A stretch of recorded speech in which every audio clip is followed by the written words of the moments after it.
Guys আসসালামু আলাইকুম। হঠাৎ চলে যাচ্ছিলাম পরিবারের সবাইকে নিয়ে বাড়িতে। প্রথমত হয়ে গিয়েছিল প্রচুর দেরি, তার উপর চিন্তা করছিলাম গাড়ি পাবো কি পাবো না। 1 ঘন্টা দাঁড়িয়ে থাকার পরও একটি সিএনজি যেন চোখেই পড়ছিল না। শেষমেশ রিক্সাটাই আমাদের যেন নিতে হলো। এই প্রথম যেন রিক্সা করেই আমরা বিয়ে বাড়িতে যাচ্ছিলাম। আর করার গাড়ি না পেলে যা হয় আর কি। আর কেন জানি না লজ্জাও লাগছিল বিয়ে বাড়িতে রিক্সা নিয়ে যেতে। আর এত লজ্জা লাগছিল যে রিক্সা মামাকে বলছিলাম যে গাড়িটা যেন একটু ক্লাবের আগে নামিয়ে দিতে, কিন্তু কারে আর কি বলে সে ঠিকই নামিয়ে দিল আমাদের ক্লাবের সামনাসামনি। যা কি আর করার আমরাও নেমে পড়লাম। দিকে হাঁটছিলাম আর ভিডিও করছিলাম। তারপরে আম্মুকে খুঁজতে লাগলাম আর দেখি কি আম্মু পাশেই। মূলত আজকে আমরা আমাদের ফুফাতো ভাইয়ের বিয়ে খেতে আসলাম। এদিকে ক্লাবটা অনেক সুন্দর করে সাজিয়েছিল, দেখতেও অনেক ভালো লাগছিল। দেরি করে আসাতে দেখি মানুষের অনেক ভিড়। এদিকে আমি আর আমার ছোট বোন মিলে অসহায়ের মতন ঘুরছিলাম, কারণ আমাদের সমবয়সী কাউকেই যেন আমি দেখছিলাম না।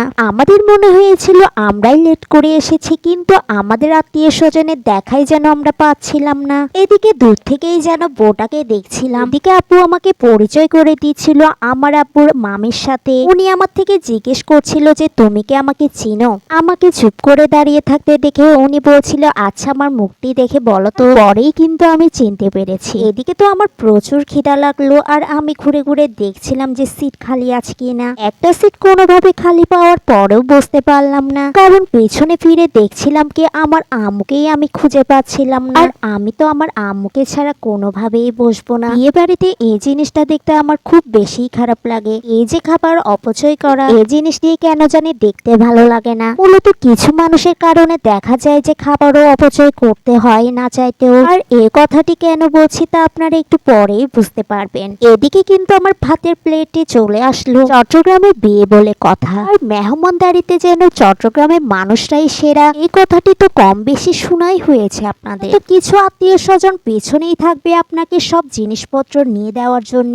আচার দিয়ে ছোট বোনকে ভাত খেতে দেখে তো আমি নিজেই খাওয়া শুরু করে দিলাম। খেতে খেতেই যেন বাকি সব খাবারও চলে আসলো। প্রথমেই বলেছিলাম চট্টগ্রামের মানুষ মেহমানদারিতে সেরা। সবাই আপনার খাতির এত বেশি করবে যে আপনার নিজে থেকে কিছু নিয়ে খেতে হবে না। আপনার প্লেটে সবকিছু দিয়েই যেন জগা খিচুড়ি বানিয়ে দিবে। পারুন আর না পারুন সেটি বড় বিষয় নয়, বরং বিষয় হচ্ছে কি খাবারের আইটেম শেষ হয়ে যাওয়ার ভয়ে সব আইটেম যেন আপনার প্লেটে নিয়েই নিতে হবে। আর ঠিক এমন চিন্তা ভাবনার কারণেই দেখা যায় আমার মতন খাবার অপচয় করে আসতে হয় না চাইতেও। ওদিকে প্লেটে খাবার থাকার পরও আবারও যেন দিতে লাগলো আমার ফুফি আমাকে জর্দা ভাত। কিন্তু কারে আর কি বলি, ফুফি যেন ফুফির দায়িত্বটাই পালন করছিল আমাকে দিয়ে। শেষমেশ আমিও সব খাবার খেয়ে উঠতে পারছিলাম না, যার কারণে উঠে পড়লাম। তারপর আর কি হাতটি পরিষ্কার করে নিলাম। আর আমার চোখের সামনে যদি এমন একটি বড় আয়না থাকে তাহলে তো আর কোনো কথাই নেই, একটু তো ঢং করতেই হবে। বাইরে দেখে সবাই হইচই করছিল,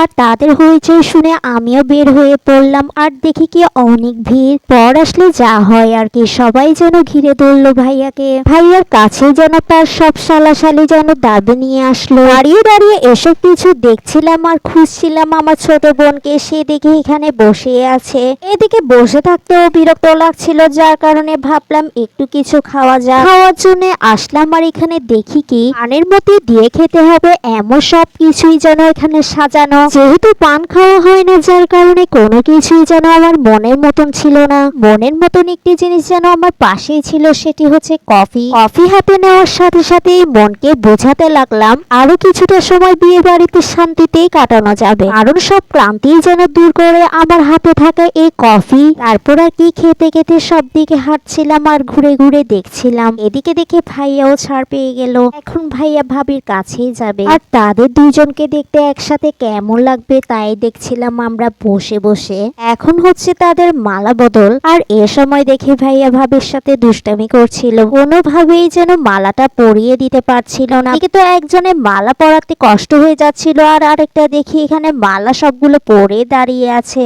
এদিকে পিচ্চিটাকে বলছিলাম আমাকে একটি ফুল দিবে, তো সে কোনোভাবেই যেন কাউকে একটি ফুলও ধরতে দিচ্ছিল না। এদিকে আমার প্রচুর বিরক্ত লাগছিল, কারণ এতটা সময় কোনো বিয়েতে আমাদের থাকা হয় না তাই। তারপর কি আর সবাই সবাইকে মালা পরিয়ে দিচ্ছিল। আমি যতটুকু জানি বিআইনদেরকে এসব মালা পরিয়ে দেওয়া হয়। আর চট্টগ্রামে কি এমন হয় নাকি প্রতিটা জেলায় এমন হয়ে থাকে, আমাকে একটু বলবেন কেউ। এদিকে দেখে কি পিচ্চিটা যেন তার মা থেকে আবারও মালা নিল, আর সে ফুলের মালাগুলো পেয়ে এত খুশি হচ্ছিল, তার খুশি দেখে আমারও যেন ছোটবেলার কথা মনে পড়ে গিয়েছে। এদিকে আমার অপেক্ষার পালাও শেষ হলো, ভাইয়া আর ভাবির বিদায় নেওয়ার সময় হয়ে আসলো, আর আমরাও যেন এসব কিছুই দেখছিলাম ঘুরে ঘুরে। ভাইয়ার সাথে করে আমরাও যেন বের হয়ে পড়লাম ক্লাব থেকে। বিদায়ের মুহূর্তটা সত্যিই অনেক কষ্টের। বইয়ের বাবা যেভাবে কান্না করছিল, আমি কোনোদিন কোনো ছেলেকে এমন করে কাঁদতে দেখিনি। বইয়ের বোনরাই যেন বাবার চোখের পানি মুছে দিচ্ছিল, আর মা তো পাশেই কান্না করছিল। সত্যি বলতে এসব দেখলে খুব বেশি কষ্ট হয়। শেষমেশ আমরাও চলে আসলাম, আর সিএনজিও পেয়ে গেলাম, চলে যাব বাসায় যাওয়ার উদ্দেশ্যে।